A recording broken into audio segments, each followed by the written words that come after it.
Hello, hello, hello, everyone. Welcome back to another video. Well, let's check it out. Let's see what I got for you right now. If you like those cards that you may not recognize at all, that you may say, what is this? When was it sold? In what country? Because even being a brand familiar worldwide by most of us, still not a model that you may recognize, well, you can be in the right track and you may like to watch these videos because these are cards that were not very familiar in some parts of the world. But let's give it a proper presentation. What I got for you right now, it's a 143 scale 1971 Ford Corcel GT.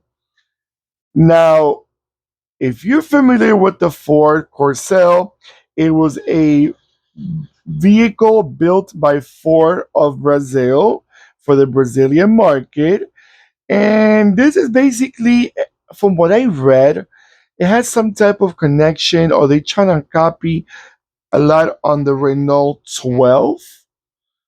It says that actually the Corsa origins lay on the Renault 12. They were originally planning to base it on the Renault Dauphine or the Gordini, however you know it, but it was a little outdated already. So they wanted to make it for a car that was already more known at that era of the late 60s and early 70s, which is the Renault 12.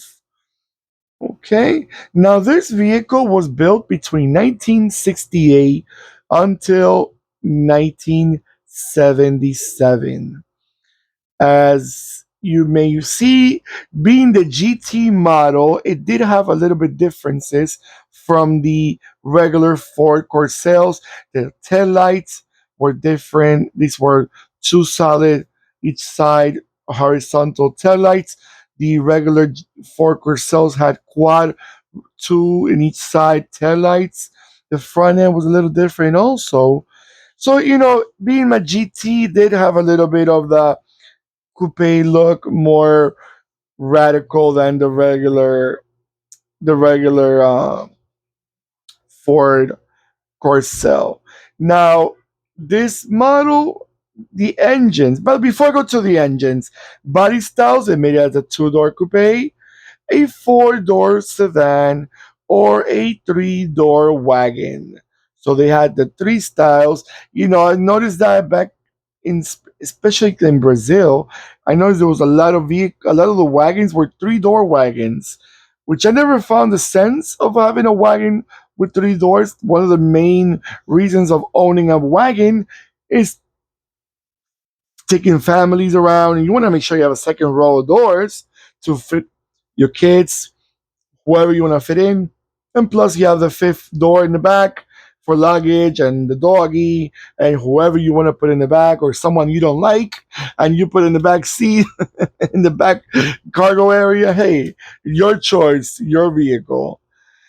Okay, now this car was only assembled in Brazil, obviously being a Brazilian marketed Ford. Engines. Let's talk about engines. A 1.3 engine, four cylinder, and then we had a 1.4 four cylinder, and then we had a special, the GT model, which is the one that we're looking at. It was a 1.4 also, but it was like, I guess, retouched, a little bit more powerful in a sense, four cylinder engine. So all of these were four cylinders. Again, being more a GT doesn't mean you can have a big engine. It's more like the looks, the stripes on top, the black lining around. It's giving you a little bit more. Oh, okay, I look more aggressive. I may be able to uh, make people fall in love with my aggressive look. I'm guessing. Okay, I'm gonna let this car go around a few times, and I'll be right back.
All right, everyone.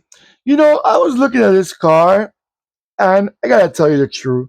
I don't see much of a Renault 12 in it. I don't know where they got that Renault 12. I mean, it is known that it was built out of kind of like a copy of the Renault 12, which I don't really see much of that. But everyone has different eye, and it may be me that I don't really see that in it. But I like the car a lot. I'm not sure why Ford did not consider selling this car in other parts of the world. Maybe it would have done pretty well. Who knows? It does have a quite classic look, it will be attractive in other markets. I don't know. Maybe they don't see in it that I do, and that's why they are the professionals that I'm not. But okay, let me know what you guys think about this car. Did you ever get to see one in person? Maybe was not sold in your country, but maybe they exported after a classic. You've seen them lately, like in a car show, as an exported model. You let me know. And don't forget to click and subscribe and click the bell next to the subscribe button that will remind you when I post more videos. And that beautiful thumbs up is truly appreciated. As I always say, I always ask you if you can please give me a nice thumbs up because it shares with the algorithm that you guys are enjoying this video. But most important for me is that I enjoy seeing that you guys enjoy it because this is my passion. I know it may be a big passion for some others. For me, it is. And I enjoy showcasing to you guys. Take care of yourselves more than ever. And goodbye.